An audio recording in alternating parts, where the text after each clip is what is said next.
Assalamualaikum. Waalaikumsalam. Silakan masuk, Mbak. Silakan duduk.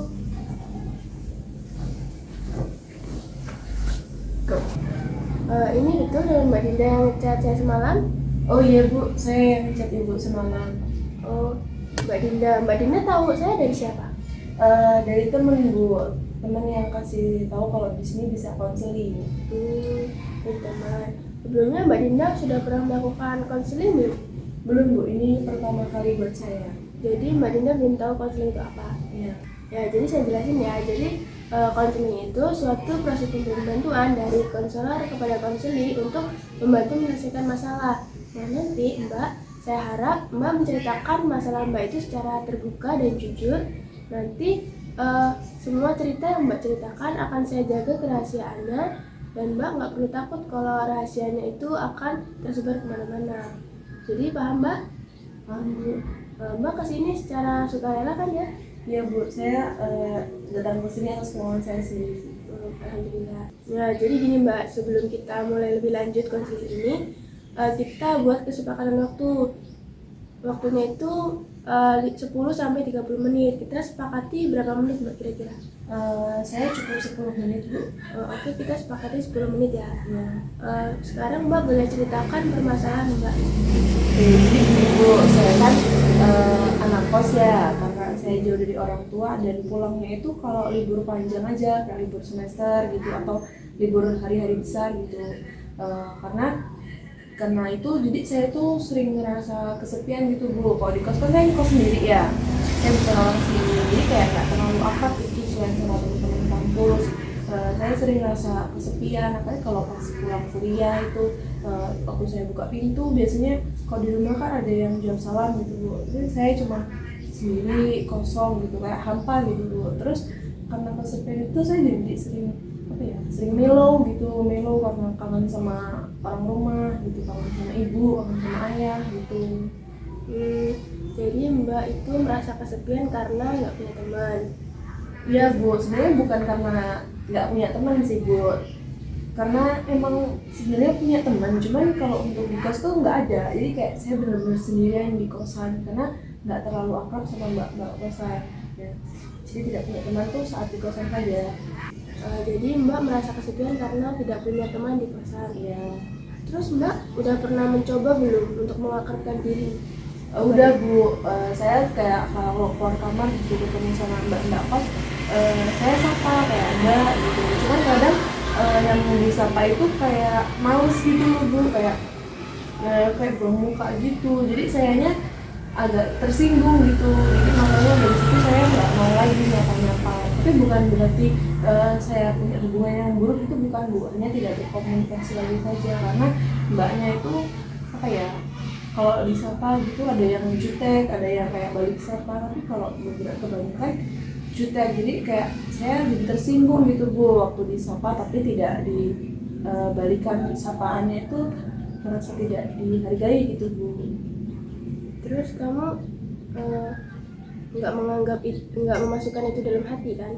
Enggak sih Bu, karena saya mikirnya kayak berarti mbaknya emang seperti itu orangnya gitu, karena kan emang nggak kenal gitu Bu. Jadi kalau merasa tersinggung, saya merasa terlalu berlebihan karena kan sebenarnya tidak kenal, jadi untuk apa tersinggung gitu. Jadi kayak ya udah.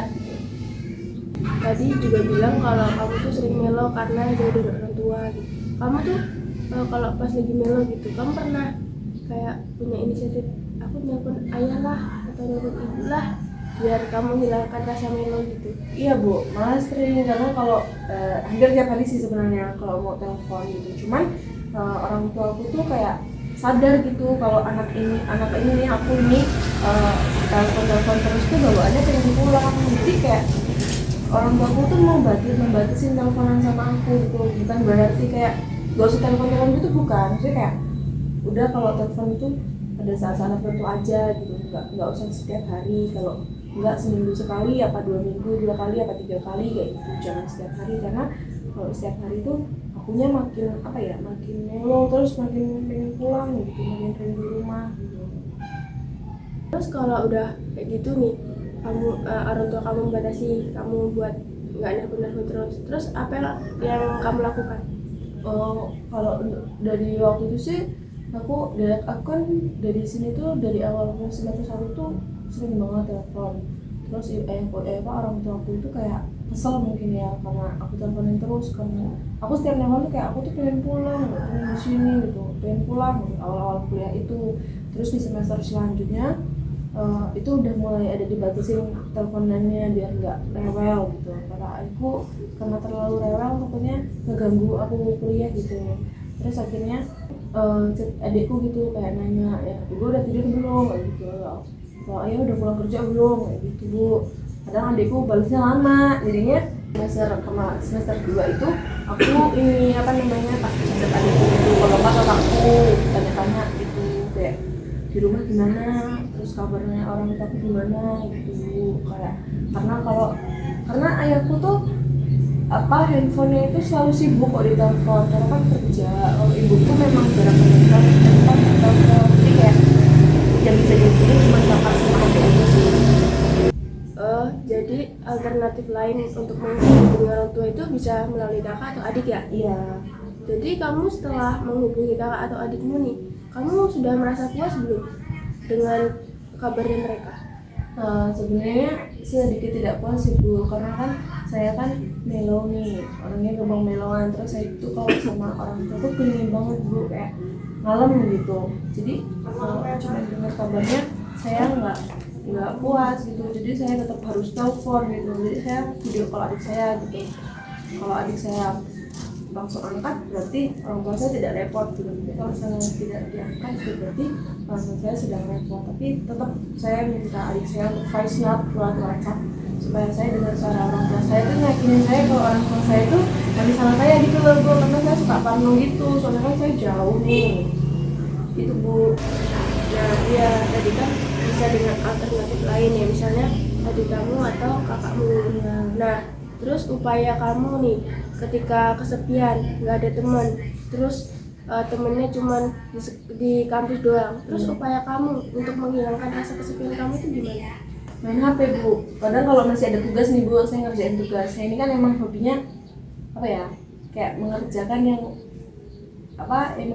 ada gitu, cari-cari kerjaan gitu lah bu, biar nggak bengong, nggak main HP aja gitu. Jadi saya ngerjain tugas bu, terus saya kalau tugasnya udah selesai atau saya udah merasa bosan, karena saya kalau sudah terlalu lama itu kayak nggak bisa mikir lagi gitu bu. Jadi saya mutusin buat berhenti, terus saya nonton film gitu, karena di kosan nggak ada TV jadi saya pakai HP. Atau kalau enggak ada temen yang ngajakin di luar gitu bu. Ya jadi benar ya, kamu bisa menggunakan waktu luangmu itu dengan kegiatan positif, misalnya mengerjakan tugas atau menonton film, biar kamu tuh nggak merasa kamu tuh kesepian gitu. Nah terus dari konseling kita hari ini nih, kamu bisa nyimpulin nggak apa yang kamu dapat hari ini? Saya bisa